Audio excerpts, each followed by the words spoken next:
Merhaba, ben Ayşenur Sena Tarakçı, 28 yaşındayım. Gördüğünüz gibi albinoyum. Rizeli bir ailenin ilk çocuğuyum ama ailemdeki ilk albino ben değilim. Ailemde bir albino daha varmış. Dolayısıyla ben ilk doğduğumda ailem böyle bu da nesi falan diye çok aşırı şaşırmamışlar. Çünkü albinizmin ne olduğunu zaten biliyorlardı. Ve dolayısıyla bir nebze daha bilinçli ve ne yapacağını bilen bir ailenin içinde dünyaya geldim. Bu sözler Türkiye'de sayıları yaklaşık 4000'i bulan albino bireylerden biri olan Ayşenur Sena Tarakçı'ya ait. Genetik bir farklılık olan albinizmle dünyaya gelen Ayşenur, albinizmden kaynaklı %95 görme kaybı nedeniyle eğitim hayatında öğretmenleri ve akranlarıyla büyük mücadeleler verdi. Ten ve saç renginin beyaz olması sebebiyle lisede akran zorbalığına ve arkadaşlarının ötekileştirici yorumlarına maruz kaldı.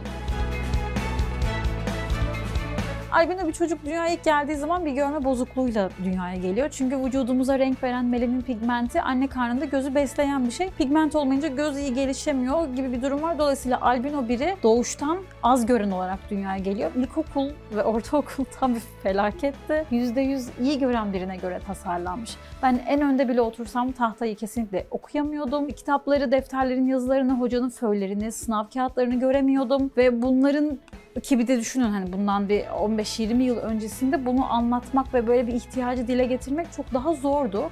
Ve ilkokul öğretmenimin bana direkt tepkisi, bu kız okuyamaz, en iyisi engelliler okuluna gönderin, ben onunla uğraşmak istemiyorum gibi çok kırıcı bir tepkisi olmuştu. İlk mücadelem öyle başladı.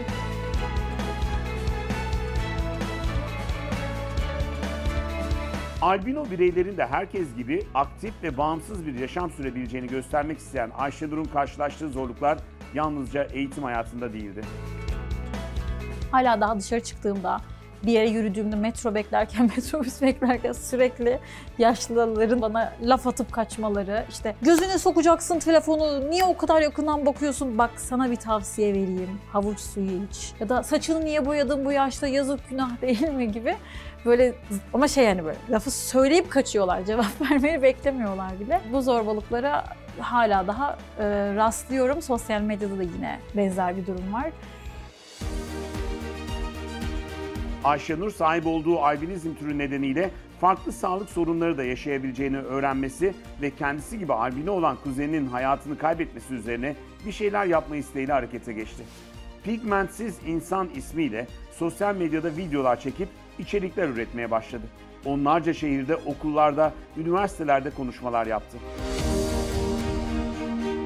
Hadi sosyal medyayı biraz avantaja çevirelim. Sosyal medyada albinizmi anlatayım. Böylece hem insanlar bilsin albinizmin olduğunu, hem bu zorbalık defterini kapatalım. Hem de belki tıp öğrencilerin birkaçına ilham olur ve albinizm konusunda araştırmalar yaparlar. Belki bana denk gelmez çözümlerini bulmaları ama sonraki kuşaklar için bir şeyler değiştirebilirim diye sosyal medyada içerik üretmeye başladım. Albinizmi anlattım, görme bozukluğu olduğunu, güneşten nasıl korunmam gerektiğini anlattım. Kendi çözüm yöntemlerimi anlattım. Zorbalıkla nasıl başa çıkılır onu şu an anlatıyorum.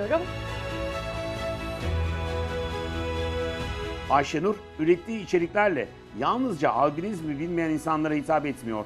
Aynı zamanda aktif ve bağımsız bir yaşamın tüm albino bireyler için mümkün olabileceğini gösteriyor. Pek çok albino arkadaşımdan ve ebeveyninden Instagram'da mesaj alıyorum ve direkt soru şu: böyle bir sorunla karşılaştım ya da Ayşenur abla acaba tek başıma bir yere gitsem sorun olur mu, kaybolur muyum? Tek başına dışarı çıkabiliyor musun? O ilk aldığım sorulardan biriydi ve çok üzücüydü benim için. Çünkü tabii ki daha nelerini yapıyorum.